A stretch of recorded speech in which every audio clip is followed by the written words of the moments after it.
Comme je vous l'avais annoncé au début de l'émission, j'ai maintenant la joie de recevoir Arnaud Bouhan du Chef du Bosc qui va nous parler. J'ai l'intention de vous faire parler de votre site et de tout ce qu'on trouve dans votre site. C'est une merveilleuse vitrine. Et déjà, l'intitulé de votre site, c'est une profession de foi, je trouve. C'est les trésors de nos pères, c'est ça. Donc on voit que vous n'êtes pas woke, vous n'êtes pas cancel culture, vous croyez à la transmission, l'héritage, vous savez que vous êtes un héritier. Ça, c'est important, je trouve. Oui. Et un héritier breton, je peux le dire? Oui, absolument. Oui, vous assumez. Parfait, parfait. Là, vous me remettez en arrivant dans le studio l'évangélisation des Gaules au 1er siècle. Et j'avais, parce que Louis Barberousse me l'avait passé, l'évangélisation de la Bretagne au 1er siècle. Il y a une continuité chez vous, il y a une idée fixe. Allez, dites-le, il y a un fil conducteur. Ah oui. Oui, tout à fait. C'est une découverte que j'ai faite et qui m'a permis de renouer entre ma foi chrétienne, attachée à la Bible, à l'Évangile et aux apôtres, et puis mon attachement à la France, au roi. Et puis, comment s'est fait la connexion entre Clovis, qui se convertit, qui est baptisé, à quelle foi il se rattache, et puis cette histoire biblique. Et comme me dit un oncle que j'aime bien, qui est historien, qui est à la retraite maintenant, il me dit « Je suis content parce qu'avant, j'avais un brouillard des 2 ou 3 premiers siècles du point de vue chrétien en France, et maintenant, je comprends le lien, c'est le chaînon manquant un peu, moi qui me manquait, et je trouve que c'est un éclairage qui est important de redonner aujourd'hui aux Français, où on a séparé en fait l'histoire de France et l'histoire biblique. Ben non, en fait, c'est la continuité de la Bible, c'est la France. Et on voit effectivement des apôtres qui ont été très, très, très proches des disciples de notre Seigneur qui sont en France. Alors, on le sait pour les Saintes Marie de la Mer, si j'ose dire, tout à fait. Pour la Provence. Mais la Bretagne, on ne savait pas trop, peut-être. Voilà. Et la Bretagne et puis la Gaule. Et la Bretagne, c'était le plus difficile parce que c'est le moins connu. Oui. Mais en Provence, c'est sûr que Marie-Madeleine, Marthe et Lazare, d'accord, mais une fois qu'ils arrivent, si vraiment on comprend l'importance de cette arrivée, et puis que c'est fondé, que c'est corroboré même par la science la plus récente, la plus moderne, ben, comment imaginer que nos évêchés de Limoges, de Paris, de Toulouse, etc., soient fondés en 250, s'il a fallu 2 siècles pour des apôtres qui avaient le feu du Saint-Esprit pour faire 500 kilomètres, on se dit vraiment, je veux dire, c'était pas des réceptacles très motivés de la grâce de Dieu. Ouais. Tandis que tout crie en fait cette évangélisation. Et ce petit livre, ou ce premier sur la Bretagne, c'est un peu la synthèse, c'est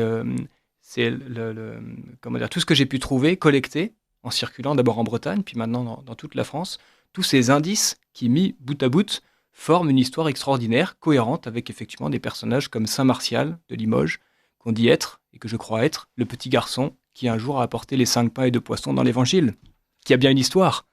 Et l'Écriture se tait sur cette histoire, mais la tradition, pour nous qui sommes catholiques, c'est formidable, parce qu'on a l'Écriture, la tradition, et tout colle. Et il n'y a qu'une seule église au monde qui revendique d'avoir été fondée par ce petit garçon qui s'appelle Martial, le petit garçon des 5 pains, c'est Limoges.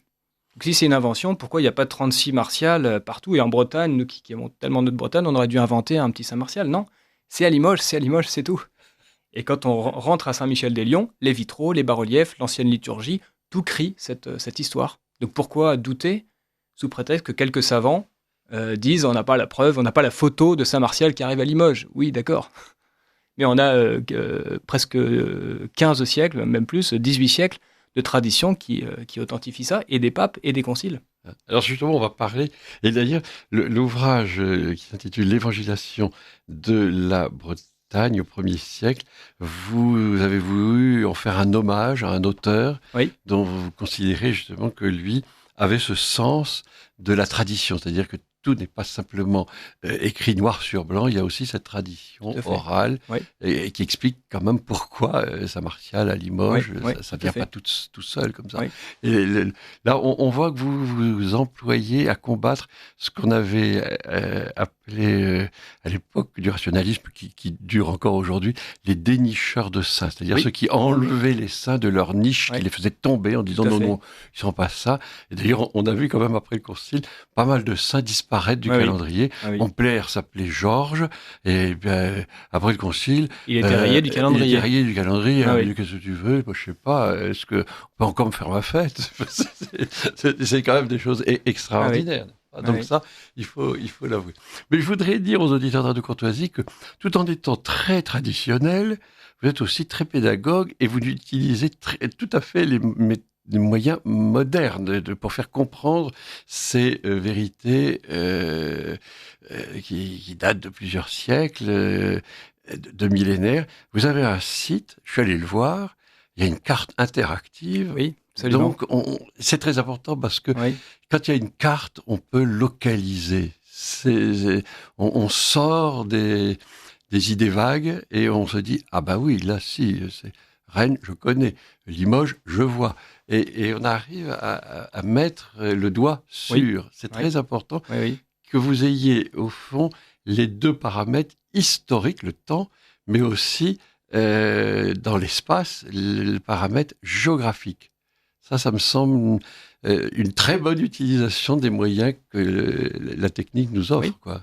Et peut-être pour dire à celui qui visite le site et puis qui est originaire de tel ou tel lieu, s'il aura un doute ou s'il veut approfondir, dire allons ensemble et allons voir cette trace, allons toucher du doigt, comme a fait saint Thomas, pour fortifier notre foi dans ces traditions. Parce que si on n'a que la tradition, effectivement, on a du mal, surtout maintenant, avec dès qu'on tape un peu sur Internet ces sujets-là, ce sera toujours 3e siècle. Il n'y a rien de chrétien au 1er siècle en France, officiellement, aujourd'hui. Donc, allons à Limoges, allons à Paris, allons à Marseille, au Sainte-Marie-de-la-Mer, partout, à Rennes, ou à Morlaix, pour aller voir Saint-Drénalus de Bretagne, que j'aime bien. Et pour voir cette petite niche, ce petit Carmel, ces moines, etc., ce vitrail, je vous dis, des milliers d'indices qu'on voudrait mettre sur une carte, effectivement, Google Maps, là, comme on fait maintenant. Voilà, c'est ça. Et que chacun, là où il est aujourd'hui en France, il puisse se dire, à 3 km, j'ai une trace, à 5 km, j'en ai une autre, etc. C'est comme un gigantesque puzzle, mais à la fois géographique et historique, donc en 2 dimensions. C'est ça qui est un peu prodigieux, spatio-temporel, qui fait qu'on se réapproprie, en fait, notre patrimoine. Et que c'est pas seulement des pierres, notre patrimoine, mais c'est une âme. Et à mon avis, c'est cette histoire qui est le cœur de notre histoire, parce qu'à chaque époque où l'histoire de France, où ça allait mal dans le royaume, eh bien, les évêques ou les rois, s'abouchaient, si on peut dire, revenaient aux sources de ces premiers évangélisateurs. Quand ils partaient en croisade, ils allaient voir Saint-Denis de Paris, le converti de Saint-Paul, en déposant en prenant l'oriflamme et puis en déposant leur couronne pour faire hommage magnifique, ces exemples où on voit que la piété, la dévotion, c'est pas juste une petite chose de grand-mère pour faire du bien au cœur. Non, c'est vraiment un acte d'homme, enfin d'homme de femme, j'entends, mais c'est un acte important pour sa vie, du point de vue de Dieu, du point de vue de l'histoire. Et que l'histoire de France, elle s'est faite à partir de ces saints, finalement. Et vous dites dans une note, ce ne sont pas des légendes. D'ailleurs, il faut savoir que légende, ça ne veut pas dire chimérique, ça ne veut pas dire on n'est pas dans le virtuel. Non, légende, c'est ce qu'il faut lire, c'est ce qui doit être lu. Legendum, c'est les choses qu'il fallait lire quand on était moine, quand on est ça. Donc ça renverse un peu l'esprit rationaliste dans lequel on est. Alors là, je vois, parce que vous êtes dans le studio, vous avez bien sûr cette carte interactive sur votre site, mais je vois que vous avez aussi... Ça, c'est l'arbre généalogique, si vous voulez regarder. Oui, exactement. Et qui représente ces 150 personnages qui sont appuyés par 150 traditions de toutes les villes qui sont indiquées au-dessus des petits cartouches qui indiquent leur nom. Et puis tout ce système-là est raccroché. Vous voyez à gauche la lignée des papes du 1er siècle, Saint-Pierre, Saint-Lin, Saint-Clet, Saint-Clément, tous ceux qui sont en jaune à gauche, et qui nous ont envoyé nos premiers apôtres. Et là, c'est pour dire qu'il y a un jour quelqu'un qui a vu cette carte, si on peut dire, et qui n'était pas du tout d'accord que nos premiers évêques soient envoyés par les papes de Rome dès le 1er siècle. C'est les protestants, parce qu'ils voulaient faire une église gallicane, indépendante de Rome. Donc tout ça, c'est autant de points de connexion qu'ils ne pouvaient pas accepter. Donc c'est par eux qu'a commencé la controverse, et ils nous ont dit que Saint-Martial, Saturnin de Toulouse, Denis de Paris, tout ça, c'était 250. Mais ils n'avaient aucune preuve. Et petit à petit, avec le siècle des Lumières, les jansénistes, les libéraux, c'est rentré dans un clergé qui n'était pas forcément formé sur ces questions. Et aujourd'hui, on se retrouve avec une amnésie, alors qu'on a tout pour croire en fait à ces histoires. Il y a beaucoup Alors, d'éléments. vous dites que même aujourd'hui, les travaux, les recherches, j'allais vous demander, l'archéologie, est-ce qu'on Oui. peut avoir des preuves qui contredisent, au fond, toutes les assertions Oui. rationalistes? Mais le problème, c'est que c'est un petit peu comme le sensuaire, où la vraie science milite en faveur de l'authenticité du sensuaire, Oui. mais la science officielle continue à dire le carbone 14 a dit que 14e siècle, etc. Ben là, c'est un peu pareil. Les archéologues, en fait, ils ont les pierres, et à côté, ils ont l'histoire officielle. Du coup, ils ne peuvent pas conclure qu'un bâtiment chrétien est du 1er siècle, parce que dans leurs études, le consensus des savants, comme on dit maintenant, dit qu'il n'y a pas de chrétiens au 1er siècle en Gaule. Donc le bâtiment avec un signe chrétien ne peut pas être du 1er siècle. Mais si on renverse les choses, en reprenant justement, en faisant l'hypothèse, moi ce que je voudrais faire avec les historiens, même qui ne sont pas d'accord, mais dire, bon, c'est une hypothèse qui a été tenue quand même pendant 18 siècles, il faut le savoir, qui aujourd'hui est complètement mise au rencard, que l'évangélisation commence à ce moment-là. Et ce qu'à ce moment-là, on peut reprendre les travaux archéologiques et montrer comment ça colle, comment il y a une histoire et il y a des monuments. Et puis les reliques. Mhm. La relique de le chef de Marie-Madeleine récemment a été analysée, oui. Et on a On découvert va que dire qu'elle c'était est une à femme. Saint-Maximin. Voilà, son chef est à Saint-Maximin, dans la crypte, là en dessous. Ouais. Et les savants, enfin les médecins, ont conclu que c'était une femme de type sémite, de 70 ans. Tout correspond. Rien ne correspond à ce qu'on dit quand on a pris un crâne de n'importe qui. On a dit que c'était... Et tout le monde aurait cru comme si nos ancêtres étaient des benets. Ouais. Ça ne tient pas. À propos de cette Marie-Madeleine, il y avait un saint prêtre qui était le père Vessière, dominicain, qui était gardien de la Sainte-Baume. Oui. Et bien sûr, les rationalistes, et c'est un contemporain, hein, il était de ce siècle, disaient « Oui, vous croyez vraiment que Marie-Madeleine est venue jusqu'ici en barque ?» Il a dit « Écoutez, je ne sais pas si elle est venue, mais je sais qu'elle y est. Ouais. » C'était la réponse, Ouais, j'allais c'est dire, vraiment surnaturelle. Elle y est, elle est là. Mais j'avoue que j'ai un petit peu de mal quand même, parce que pour moi, si elle y est, c'est parce qu'elle est venue. Pourquoi Évidemment, est-ce que les gens y évidemment. vont, etc. Non, c'est ça. Et ce serait peut-être une concession que pour ma part, je préférerais dire que Saint Louis est venu prier parce qu'il croyait que Marie-Madeleine était là. Oui, c'est ça. Et qu'il y a eu beaucoup de miracles qui se sont déroulés dans cette grotte. C'est ça. C'est-à-dire que Dieu a je béni crois- cette... Et comme vous dites, c'est ça, on ne peut pas comprendre tous ces pèlerinages qui sont des professions de foi. Oui. Comment est-ce qu'ils seraient venus C'est ça. pour Ouais, oui. uniquement alors des assertions, alors que je vais appeler légendaires, mais dans le mauvais sens du Oui. terme, c'est-à-dire complètement farfelu. C'est Ouais, oui. pas le cas. Alors que quand on découvre comment a été découvert le chef de Marie-Madeleine par un prince de France, Charles de Salerne, qui était neveu de Saint-Louis, et qui avait cette intuition, enfin, la tradition disait que Marie-Madeleine était enterrée là, mais on l'avait perdue avec les Sarrasins, etc. On avait enfoui tout ça, on ne savait plus où c'était. Et puis il avait cette espèce d'inspiration mystique de dire, il faut qu'on organise une enquête. Et quand on voit le soin, la minutie avec laquelle il a organisé cette enquête, en demandant la permission au pape par le légat pontifical, en convoquant tous les évêques, les archevêques, etc., en assistant lui-même, tout prince qu'il était, aux fouilles, et voyant qu'on ne trouvait pas, les chroniqueurs disent qu'il enlève sa chlamyde royale, il se saisit de la pioche, il continue à creuser et il tombe sur le corps, le sarcophage de Marie-Madeleine. C'est comme ça qu'on l'a retrouvé. Et aussitôt qu'il tombe dessus, il arrête tout. Et c'est là qu'il a convoqué tout le monde pour faire ça comme un acte notarié, quoi, si vous voulez, avec tous les témoins qu'il fallait. Et tout ça, on a le récit. Donc comment est-ce qu'aujourd'hui les historiens disent que c'est Charles de Salerne qui a appris quelque chose, qui fait... Non, c'est vraiment un parfait chrétien, on le sait par tout le reste de sa vie. Comment il aurait pu imaginer une chose aussi basse en plein XIIIe siècle, alors qu'il y a des saints partout et que l'évêque de Marseille et de Arles, enfin tous les évêques autour de Aix-en-Provence appuient la découverte. Ce que vous dites, ça fait penser aux fouilles archéologiques à Saint-Pierre de Rome, parce que tout le monde dit, mais est-ce que c'est sûr que Saint-Pierre était là? Et puis Douze a dit, mais oui, et on va creuser. Ouais, et ils ont trouvé. Et ils ont creusé, et ils ont trouvé. Ouais, la tombe de Saint-Pierre. Et on peut maintenant aller en petits groupes, parce que c'est quand même petit comme lieu, mais on peut voir. C'est ça, l'intuition de ce petit livre, de toutes ces études-là qu'on fait depuis 5 ans, c'est de dire toutes nos cathédrales sont en fait évidemment des bâtiments postérieurs, mais fondés sur un lieu précis qui a été fondé il y a 2000 ans par des apôtres qui ont été chargés par Saint-Pierre de fonder des sièges épiscopaux. Ils étaient 3 ou 4 ou 10 ou 12, peu importe, mais un siège est fondé, l'église peut naître. Tandis que le système de Luther, c'était de dire, on est entre chrétiens, puis tout d'un coup on se dit, écoute, toi tu parles bien, t'as qu'à être évêque, et puis voilà, Non, c'est Saint-Pierre comme un César, comme un empereur qui envoie ses officiers fonder, mais seulement sans légion romaine, sans un coup de feu, et ils ont réussi à conquérir comme ça toute la Gaule, c'est prodigieux. J'aimerais que vous nous parliez justement de cet auteur auquel vous rendez hommage, que vous considérez un petit peu, si j'ose dire, peut-être comme un père spirituel, quelqu'un qui a guidé non seulement vos travaux, vos recherches, mais peut-être aussi votre vie intérieure. En fait, il y en a deux pour être exact, mais celui dont je fais la citation au début, c'est une approbation de l'évêque à ce chanoine, puisque c'est un chanoine de la cathédrale de Nantes qui s'appelle le chanoine Abel Cahour au XIXe siècle, et qui fait partie de ces innombrables ecclésiastiques méconnus aujourd'hui, qui, à l'instar de Monseigneur Gaume ou de l'abbé d'Arras ou de tous ces érudits assez merveilleux, ont contribué à relever les ruines après la Révolution française.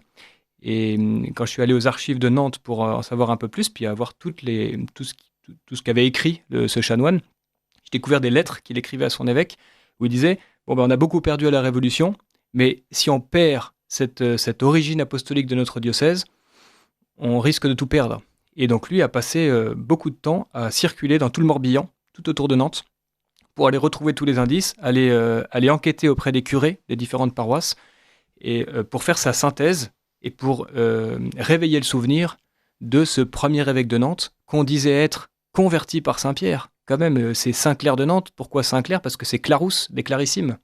Donc c'est un Romain. Et quand Saint-Pierre en parlait, arrive à Rome, il a prêché. Et comme à Jérusalem, il y a eu des convertis. Et ces convertis sont venus chez nous, pour une part. Donc ce clerc converti par Saint-Pierre était tellement attaché à Saint-Pierre, on dit même qu'il a assisté au martyre de Saint-Pierre, la tête en bas, crucifié par les Romains. Et du coup, son successeur Saint-Lin, Pierre Lin Clément, Lin, le deuxième pape après Saint-Pierre, lui a remis un trésor, un joyau extraordinaire, c'est sur la couverture de ce livre, le clou qui avait servi à crucifier la main droite de Saint-Pierre.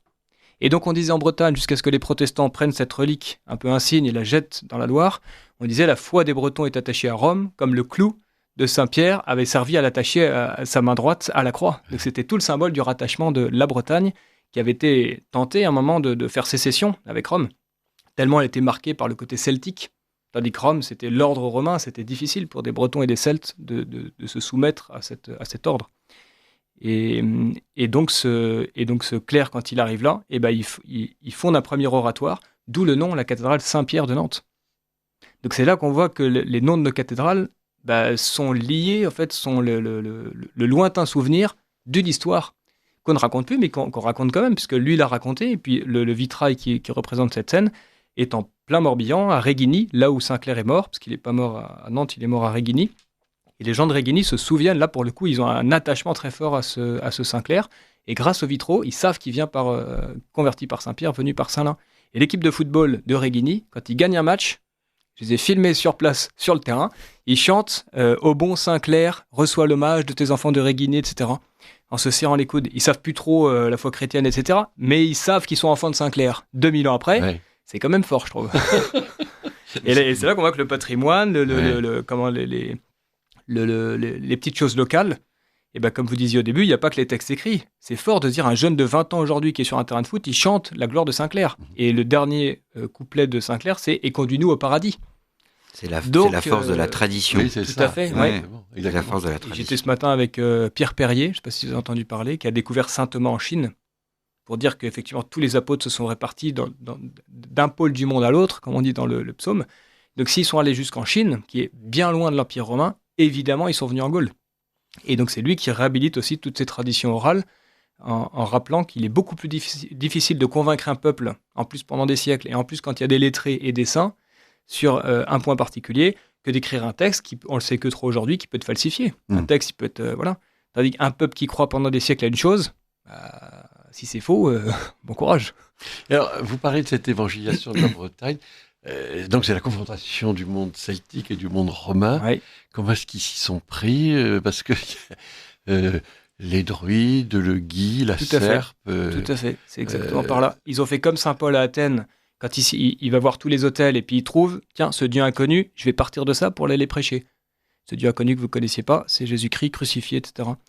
Et eux, ils ont fait pareil, sauf que c'était des druides, et eux, ils avaient le pressentiment que le Messie viendrait par une vierge. Certains disent même que c'est de lointains échos de la prophétie d'Isaïe, qui annonçait cette Virgo Paritura, la Alma Redemptoris Mater, etc., cette vierge. Et du coup, ils avaient un tel culte, et même, là on le voit pour le nord de la Bretagne, dans le Finistère, ils avaient fait un autel avec la représentation d'une femme dans son lit, dans son lit pour montrer que ça y est, les temps étaient accomplis. Le Messie allait naître de cette Vierge. Donc quand Drénalus, puisque c'est son nom, vient, disciple de Joseph d'Arimathie, qui lui est en Cornouailles anglaise, arrive et voit le spectacle, il dit, comme saint Paul, cette Vierge que vous vénérez sans la connaître, c'est la Virgo Paritura, mais c'est Marie de Nazareth, c'est la mère de Dieu, de Jésus-Christ, etc., qui est mort crucifié, il fait toute la prédication après. Et les druides du Yodet, de Morlaix, de Lannion sont devenus les premiers prêtres bretons. D'où leur nom après de recteurs. Recteurs parce que c'est eux qui dirigent, comme les druides dirigeaient vraiment le... Et donc on voit que c'est pas simplement les Juifs qui étaient préparés à recevoir la révélation, mais le monde entier. Il y avait des semences du Verbe, comme les pères de l'Église ont dit, et en Bretagne, même beaucoup dans la Gaule, parce que les druides c'est aussi à Chartres et puis à Lompont, et puis il y a beaucoup de lieux en fait qui étaient menés par les druides. Les Romains avaient imposé la force, mais l'âme des peuples continuait à être influencée par ces druides. Et aujourd'hui encore, voit dans Astérix. Tout à fait. Les petits villages qui résistent. Voilà, et il y a toujours Panoramix. et on voit toujours dans cette petite église du Yodet, qui autrefois était cathédrale, quand on rentre dans l'église, au-dessus de l'autel, c'est une chambre à coucher avec la Vierge. Sauf qu'il y a l'enfant Jésus dans ses bras, il y a le Saint-Esprit au-dessus, une colombe, et puis il y a Dieu le Père qui est assis pour bien signifier que c'est lui qui est le Père de l'enfant. Donc il y a toute la génération divine et humaine dans cette représentation qui est unique au monde. Après, il y en a quelques autres, mais qui sont issus de cet endroit-là. Donc 2000 ans après, on a encore le souvenir de cette prédication-là de Drénalus. Et je trouve que l'alchimie entre Drénalus, qui est très celtique, avec Joseph d'Arimathie, etc., les druides, et puis Saint-Clair, qui est le plus romain des Romains, le clarissime, et c'est ça qui fait l'âme de la Bretagne. Parce que comment comprendre qu'une Bretagne qui parle français, qui est gallo, autour de Nantes, le Morbihan, puis une Bretagne qui est bretonnante depuis des siècles et des siècles, depuis cette histoire-là, tout ça, ça fasse qu'un seul peuple. Il y aurait dû avoir à un moment une scission entre ceux qui parlent breton et ceux... Et non.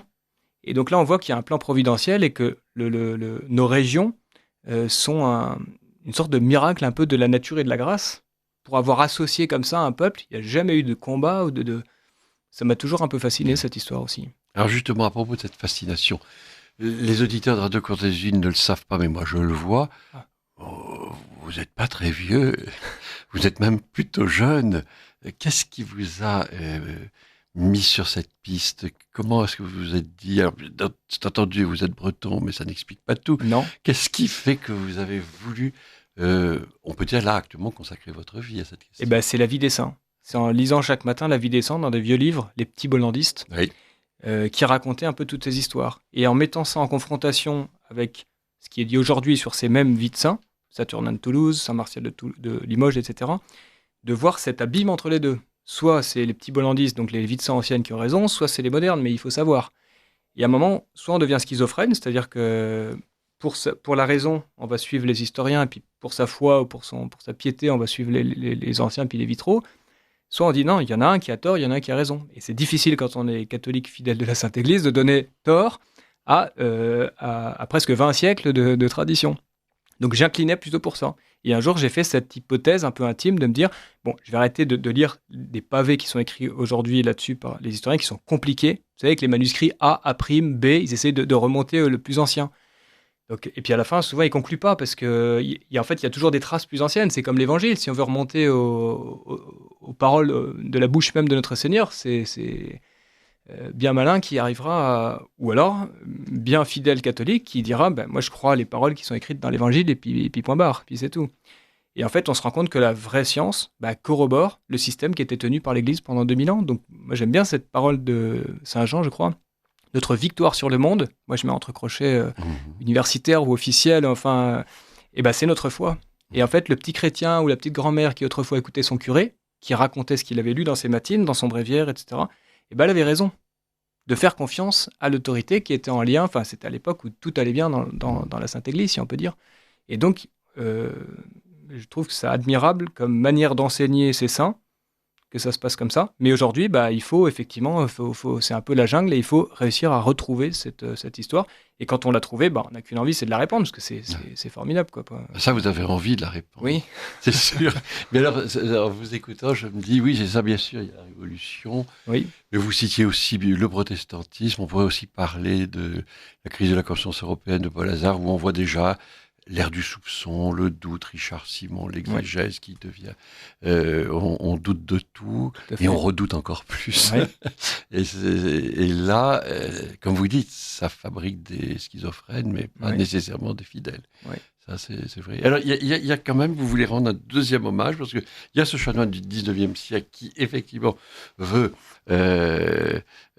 retrouver la fidélité catholique et essayer de faire en sorte que la Révolution n'ait pas le dernier mot, et ici emploie.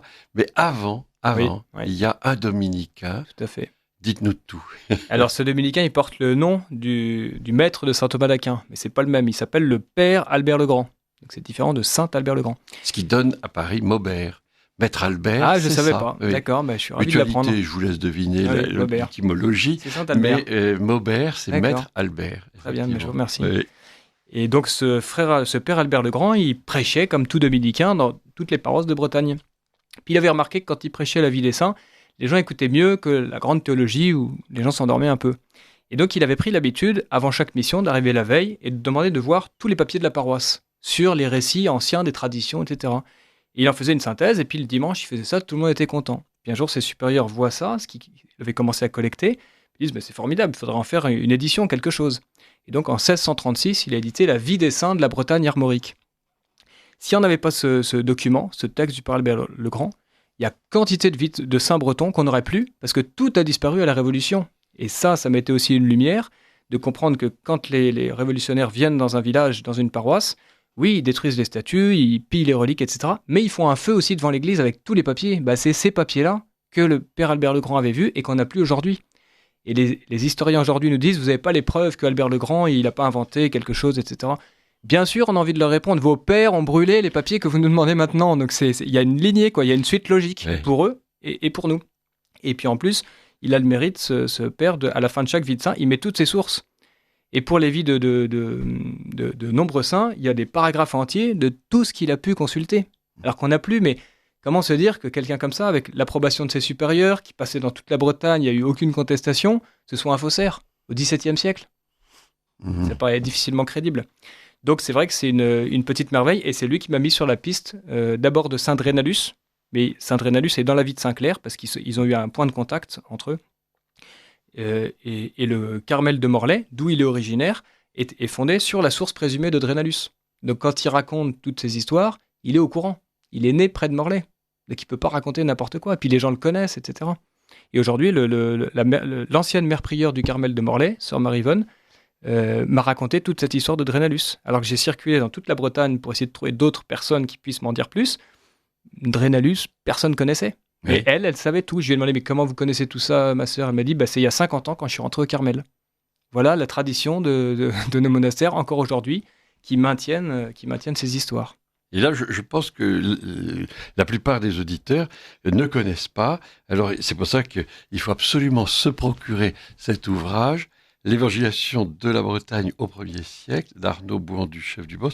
Et c'est le chapitre 4, Saint Drénalus, vie de Saint Drénalus, culte et relique, et l'esprit de contestation, qui essaye de tout détruire. Un grand merci, chers amis de Radio Courtoisie. Je vous dis à dans 15 jours, et nous nous retrouvons cette fois-ci pour une émission en soirée, c'est-à-dire à 19h30 jusqu'à 21h.